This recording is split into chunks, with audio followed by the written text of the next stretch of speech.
Image formation for a concave lens. इससे पहले हमने पढ़ा था image formation for a convex lens, अब पढ़ेंगे हम image formation for a concave lens. तो ध्यान देना यहां पे,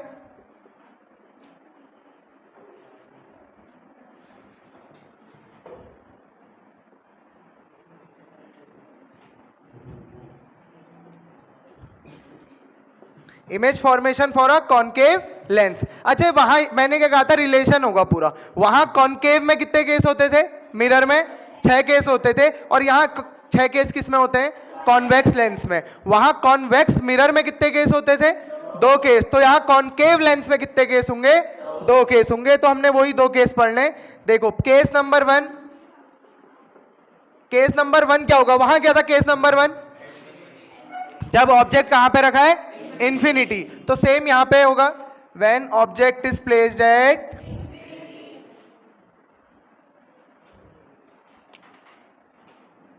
ये हमारा क्या है, कर्वेचर। अच्छा, इसमें फोकस कैसा होता है, इसका फोकस कैसा होता है, रियल या वर्चुअल, वर्चुअल। लेफ्ट में लाई करता है तो क्या कहते हैं, वर्चुअल। उल्टा होता है तो यहां पे इसका एफ है।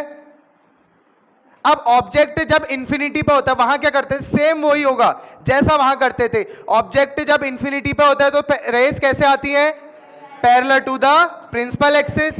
और इसका नेचर कैसा है लेंस का, डाइवर्जिंग। बहुत बढ़िया। तो क्या कर जाएगी ये, और डाइवर्ज कुछ इस तरीके से करेगी कि जो ये रेस जा रही है वो कैसे जाएगी, appears to be pass through focus. तो मतलब ऐसे अपीयर होगी कि ये फोकस से, फोकस ऐसा लगेगा कि ये फोकस से डाइवर्ज हो रही है। क्या लगेगा, फोकस से। अब ऐसी एक रे से इमेज बन जाती है क्या, इमेज कब बनती थी, जब 2 रेज आपस में इंटरसेक्ट करती है। तो एक और रे आएगी, parallel to the principal axis आई, तो क्या करेगा, नेचर कैसा है इसका, डाइवर्जिंग। तो क्या होगा, डाइवर्ज हो गई। अब डाइवर्ज ये दोबारा से वही होगा, क्या लगेगा, appears to come, appears to diverge from focus. ये गलती होती है, आप लोगों ने सीधे बनाना है, ये सीधे बनेगा, ऐसा नहीं। ये और ये वाली लाइन सीधी है, उसी के एस्पेक्ट में सीधा बनाओगे ऐसे। ये समझ में आया कैसे कह रहा हूं, वरना ये गलत कर देगा टीचर आपका। तो देखो ये 2 रेस कहां पे मीट कर रही हैं, at a point which is called focus. और आपको पता है हमने कॉनकेव मिरर में पढ़ा, कॉन्वेक्स मिरर में पढ़ा, कॉन्वेक्स लेंस में पढ़ा। चौथा केस आ रहा है कॉनकेव लेंस का, जब हमने पढ़ा कि जब भी ऑब्जेक्ट इंफिनिटी पे होता है तो इमेज कहां बनती है, फोकस पे। चारों, concave mirror, concave lens, convex mirror, convex lens, सब में क्या होता है, यही चीज होती है। क्या, इमेज कहां पे बनती है, फोकस पे, जब भी ऑब्जेक्ट इंफिनिटी पे होता है। तो केस नंबर 1 ये होता है। समझ में आया। अब क्या लिखेंगे हम, अबाउट इमेज, इमेज की क्वालिफिकेशंस।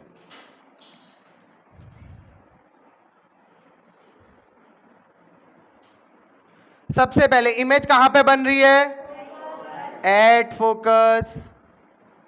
दूसरा कैसी बन रही है, वर्चुअल एंड कैसी बन रही है, साइज कैसा है, हाईली डिमिनिश्ड। क्योंकि ऑब्जेक्ट कहां है, इन्फिनिटी पे है, तो इन्फिनिटी पे होगा तो ऑब्वियस है बहुत बड़ा होगा। वो यहां आते आते हमें कितना दिखता है, पॉइंट साइज दिख रहा है। तो क्या लिखोगे, हाईली डिमिनिश्ड।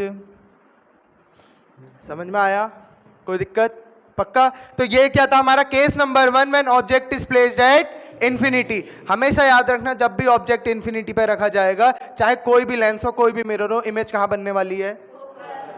अब याद करो ये दोनों केस ना, इसके जो 2 केस होंगे वहां के कॉन्वेक्स मिरर की तरह होंगे। वहां भी कॉन्वेक्स मिरर में केस नंबर 1 था, जब ऑब्जेक्ट इंफिनिटी पे था, इमेज कहां बनती थी, फोकस। यहां भी वही हुआ। अब दूसरा केस क्या था वहां पे, पोल और इंफिनिटी के बीच में। तो यहां पे क्या हो जाएगा, ऑप्टिक सेंटर और इंफिनिटी के बीच में जब ऑब्जेक्ट होगा तो कहां पे बनेगी, वो देखते हैं। अब पहले केस में क्या देखा हमने, when object is placed at infinity.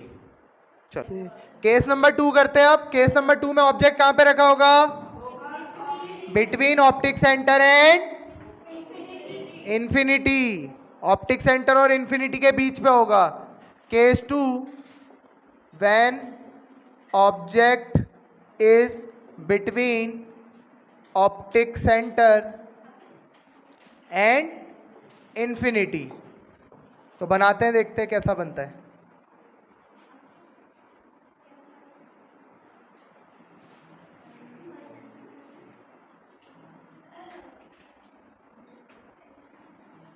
अब ऑब्जेक्ट अननोन जगह पे नहीं है, नोन डिस्टेंस पे है। यहां देखेंगे सब, अब ऑब्जेक्ट कहां पे है, नोन डिस्टेंस पे है, तो इंफिनिटी और ऑप्टिक सेंटर के बीच में कहीं है, तो पहली रे कैसी जाएगी, parallel to the principal axis, क्या करेगी,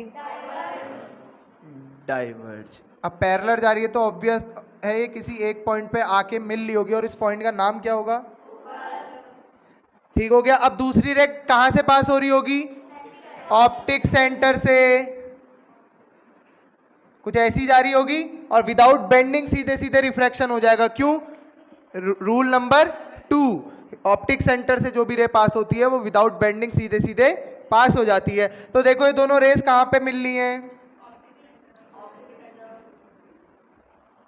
यहीं पे मिल रही है ना, in front of the lens. तो अब इमेज के बारे में अगर लिखेंगे हम, तो अबाउट इमेज क्या होगा, सबसे पहला कहां पे बनी है,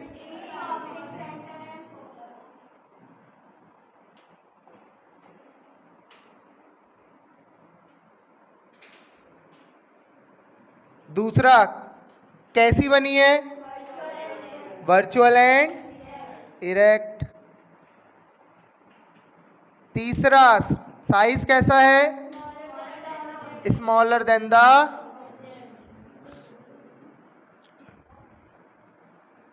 अच्छा ऐसी और कहां पे था बताओ तो, ऐसी कुछ दो केस हमने कहां देखे थे, कॉन्वेक्स मिरर में, सेम वही चीज थी ना।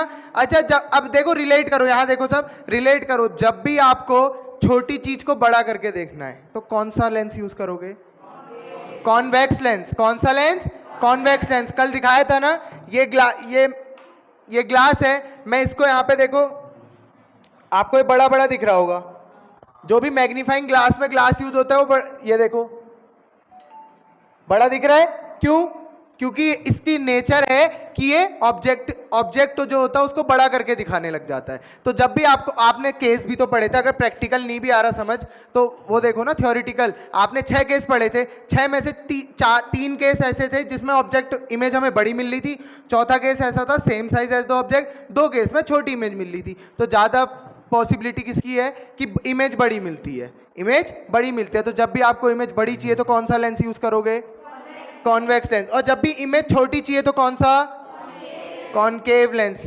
वहां क्या था, जब भी ऑब्जेक्ट इमेज बड़ी चाहिए तो कौन सा मिरर, कॉनकेव मिरर। और जब भी इमेज छोटी चाहिए तो कौन सा मिरर। आप सिर्फ या तो मिरर का याद करो या फिर लेंस का याद करो। मिरर का याद करते हो तो लेंस का उसका उल्टा है, लेंस का याद करते हो तो मिरर का उसका उल्टा है। तो एक ही चीज याद करना, दोनों याद करने में जाओगे तो कंफ्यूजन क्रिएट हो जाएगा। आगे दोनों के समझ में पक्का।